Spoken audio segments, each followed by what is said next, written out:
聖靈同我講，人靠自己嘅方式去攞嘢，同從高處領受，其實係兩回事。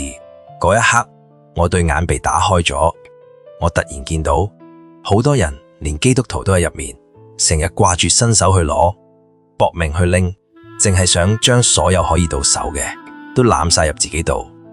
好多時，佢哋同弟兄姊妹、同身邊嘅人相處嗰陣，變得冷漠，冇晒分寸，甚至唔再理係咪合乎良心，只係在意自己到底可以得到啲乜。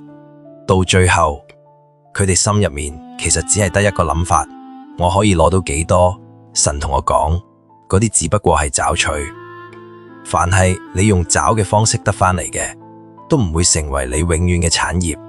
你最終真正可以留得低嘅，只有嗰啲從天上賜俾你嘅。既然係咁，點解要令自己咁攰，用盡氣力去爭、去找、去霸住啲終究留唔住嘅嘢呢？